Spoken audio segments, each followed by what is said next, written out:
Hi everyone, this is Sulika again and I'm the co-founder of Edoxa and I'm here with part 4 of the series of the videos about classroom management. This is the last video of the series.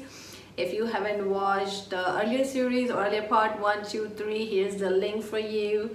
But before we get started, don't forget to hit the subscribe button if you haven't subscribed to my channel. Let's get started. In this video, I will be talking about how to create a procedure. Yes, in the previous video we talked about how to create a classroom management plan that consists of series of activities and procedures. In this video I'll be talking about how to create a procedure. What's the easiest way? Because I can understand it can be overwhelming because in a classroom tons of activities takes place and creating a procedure for each of them could be daunting. But don't worry, I got you. The easiest way to create a procedure is to do it yourself. So for example, I'll be using an example for entering the classroom. So if I am thinking about creating a procedure for entering the classroom, I'm gonna enter to my classroom as a student, thinking in my mind what the teacher is expecting, like what I want the student to look like when they enter the classroom. And for my classroom, the first 5 minutes are the silent work that gives moment to the students as well as to me to switch from the previous class. So when I visualize that, the first thing is, okay, the students come out of the previous classroom, so they are lined up against the wall outside my classroom, right? Then what happens next? I'm at the door greeting them, so definitely they greet the teacher. So that's my second step. Third would be, after greeting me, they are walking into the classroom. So when they're walking into the classroom, I don't want them to walk to the whole classroom. I want them to walk straight to their assigned seat. So that's going to be very specific step 3, that go to your assigned seat. Once they go to the seat, I'm sitting in my assigned seat and I'm thinking, what's next? I know there is work to do, so I need my journal or notebook, pencil, paper. So that's my next step, that taking out necessary materials for the class. So I take out my pencil, paper. I actually do that while visualizing, and I have a notepad where I'm writing down the steps, the step by step that I'm doing. So once I have the paper, what is next? I'm working on the work that is up on the board. So usually I have bell work or welcome work up on my whiteboard. So when I'm working, am I okay to talk to my friends? If not, to my classroom, talking about specific my classroom, they are not allowed to talk the first 5 minutes. So I have to add the word silent there. So last step is to work on the bell work silently, or silently work on the bell work.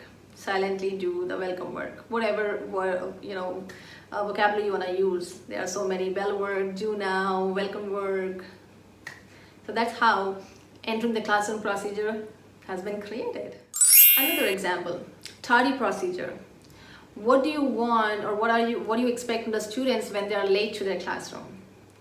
So again, I'm going to visualize if I'm late to the classroom and there are students already in the classroom and the teacher is teaching.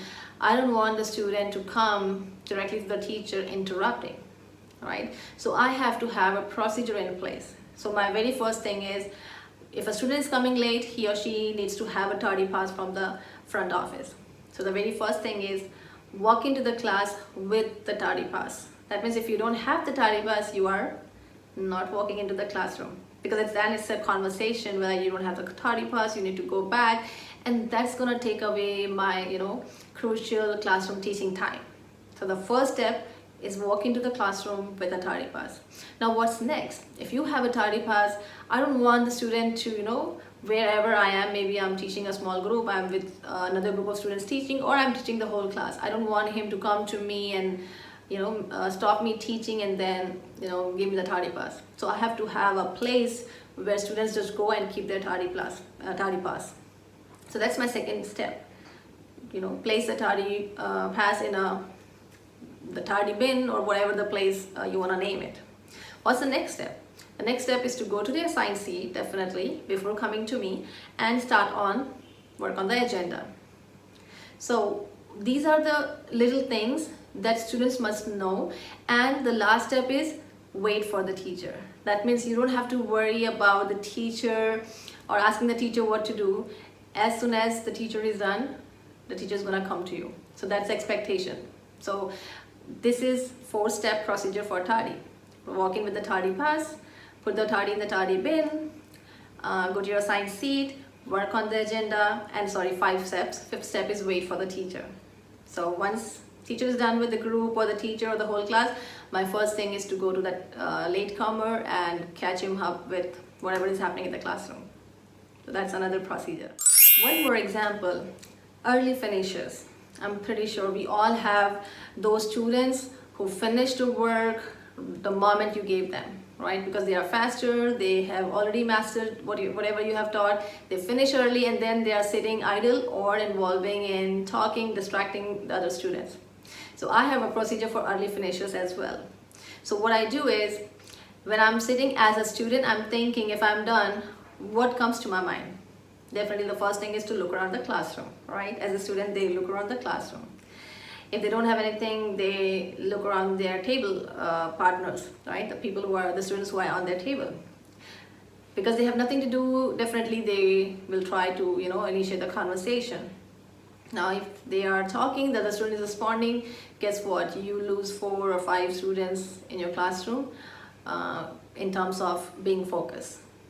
So if you have something in place, early finishers know what to do when they finish early. So usually what I do is, because it's not necessary, I will be available to give them some extra work or challenging tasks because they have already mastered. I may be reteaching the concept, or I may be with another group. So I always have extra questions up on my board with the heading early finishers. So students know when they finish early, they have a level above the current grade level to practice or try, which is connected to the concept that is being taught. So what happens is, early finishers, when they are done, they immediately start working on the extra problems that is up on the board, which is more challenging, which they love to. Sometimes I also do that if you want to volunteer to reteach the concept to a group of students or to your friends, in that case they have to, follow another procedure that I have. And trust me, early finishers are everywhere, and it really takes away their boredom, because we really have to look into the individualized instruction. Early finishers are there, they need to be challenged. Because they are creative, they are faster, so they need some challenging tasks, and this procedure really helps. Isn't it easy to create a procedure? I'm sure you might be thinking of all the activities right now in your head, on the top of your head, that you can use to create procedures. These were the 3 just simple examples. I'm sure throughout the school year there are so many other procedures, like if there is entry into the classroom, then there is exiting the classroom. There is group work, there is small groups, stations, student engagement activities, problem-based learning, rubric creation, assessment days when you have assessments in the classroom, or you have half your semester exams. There are so many procedures: going to the cafeteria, going to the playground, coming back from the playground, or going to the auditoriums. There are so many procedures. Getting teachers' attention, hand signals, so many. So if you need a little bit more about, or you want to know the list of procedures that I have used in my classroom, don't forget to comment in the comment section, and I will definitely get back to you. Till my next video, stay safe, stay happy.